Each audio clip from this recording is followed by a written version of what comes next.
அனைவருக்கும் வணக்கம். ஆத்ம வாராகி யூடியூப் சேனலுக்கு தங்களை அன்புடன் வரவேற்கின்றேன். இன்றைய நமது பதிவில் வைகாசி மாதத்தில் வரக்கூடிய வளர்பிறை பிரதோஷம் பற்றிய பதிவுகளை பற்றித்தான் நாம் இப்பதிவில் பார்க்க போகின்றோம். வளர்பிறை மற்றும் தேய்பிறை காலங்களில் வருகின்ற பிரதோஷ நாளில் சிவன் கோயிலுக்கு சென்று பிரதோஷ பூஜையில் தவறாமல் பங்கேற்பதால் தொழில் முடக்கம், குடும்ப பிரச்சனை போன்றவைகள் நீங்குவதுடன் மாணவர்கள் கல்வியில் சிறந்து விளங்குவார்கள். மேலும் சிவபெருமான் அருளால் புத்தி கூர்மையும் பேச்சாற்றலும் கிடைத்து சிறப்பாக செயல்படும் ஆற்றலும் கிடைக்கும். முருகப்பெருமானின் அவதாரம் வைகாசி விசாகத்தில் ஏற்பட்டதை அடுத்து வைகாசி மாதம் முருகனுக்கும் உகந்த மாதமாக கருதப்படுகின்றது.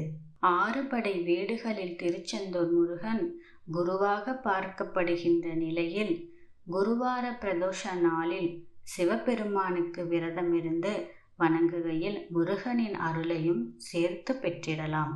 எனவே வைகாசி மாதத்தில் வருகின்ற வளர்பிறை பிரதோஷ தினத்தன்று அதிகாலையில் எழுந்து குளித்து முடித்து சிவபெருமானை வணங்கி விரதம் இருக்க வேண்டும். பிரதோஷ வேளையான மாலை 4 மணி முதல் 7 மணி வரை அருகிலுள்ள சிவன் கோயிலுக்கு சென்று சோம சுக்த பிரதட்சணம் செய்து பிரதோஷ பூஜையில் கலந்து கொள்ள வேண்டும். ஒவ்வொரு மாதமும் வளர்பிறை தேய்பிறை என்று 2 பிரதோஷங்கள் வருவதன் அடிப்படையில் ஒரு ஆண்டிற்கு 24 பிரதோஷங்கள் வருகின்றன. அவ்வாறு வருகின்ற 24 பிரதோஷ பூஜைகளில் கலந்து கொள்வது மிகவும் சிறப்பானது ஆகும். அதை அடுத்து சித்திரை, வைகாசி, ஐப்பசி, கார்த்திகை மாதங்களில் வரும் 8 பிரதோஷ பூஜையில் கண்டிப்பாக கலந்து கொள்ள வேண்டும். இந்த 8 பிரதோஷத்திற்கு சென்றால் ஒரு ஆண்டு பிரதோஷத்திற்கு சென்ற பலன் கிடைக்கும் என்று சிவபெருமானே கூறியுள்ளார்.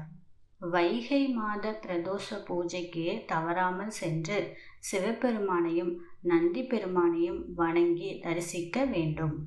மேலும் சிவபெருமானின் அபிஷேகத்திற்கு தேவையான பால், தயிர், பன்னீர், இளநீர், தேன், சந்தனம், மஞ்சள், விபூதி, வில்வம் போன்ற அபிஷேக பொருட்களை வாங்கி கொடுப்பது தலைமுறைக்கும் புண்ணியத்தை பெற்றுக் கொடுக்கும். பிரதோஷ பூஜையில் கலந்து கொண்டு அபிஷேகத்தை காண்பது சிறப்பாகும். அதனால் பல தலைமுறைக்கும் புண்ணியத்தை சேர்க்கலாம்.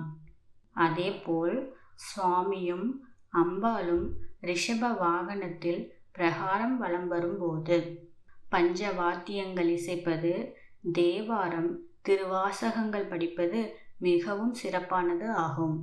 கோயிலில் இறைவனை வழிபட்ட பின்பு பக்தர்களுக்கு தயிர் சாதமும் எலுமிச்சை சாதமும் போன்றவற்றை வழங்குவது மிகவும் சிறப்பானது ஆகும். வைகாசி வளர்பிறை பிரதோஷத்தில் சிவபெருமானை வணங்குபவர்களுக்கு பிறருடன் ஏற்பட்ட பிரச்சனைகள், மனஸ்தாபங்கள் நீங்கும். பிரதோஷ பூஜையில் கலந்து கொள்வதால் கர்ம வினைகள் அனைத்தும் நீங்கி கடன் பிரச்சனைகள் யாவும் தீர்ந்துவிடும். தொழிலில் இதுவரை ஏற்பட்டு வந்த தடைகள் நீங்கி தொழில் வளர்ச்சி அமோகமாக இருக்கும். குடும்பத்தில் இருந்து வந்த குழப்பம், சண்டை சச்சரவுகள் நீங்கும். உடல் நல குறைபாடுகள் நீங்கி ஆரோக்கியமாக இருப்பதுடன் நீண்ட காலமாக தடைப்பட்டு வந்த சுப காரியங்கள் விரைவில் நடைபெற தொடங்கும். வைகாசி மாத வளர்பிறை பிரதோஷ பூஜையில் கலந்து கொள்வதால் குடும்பத்தில் மகிழ்ச்சி ஏற்படும் என்பதால் நல்ல மன மகிழ்ச்சியை ஏற்படுத்தும் நறுமணமிக்க பூஜை பொருட்களை வாங்கி சிவ பூஜைக்கு கொடுப்பது மிகவும் சிறப்பானது ஆகும். இதுபோன்று பல பயனுள்ள தகவல்களை தெரிந்து கொள்ள ஆத்ம வாராகி யூடியூப் சேனலை சப்ஸ்கிரைப் செய்து கொள்ளவும்.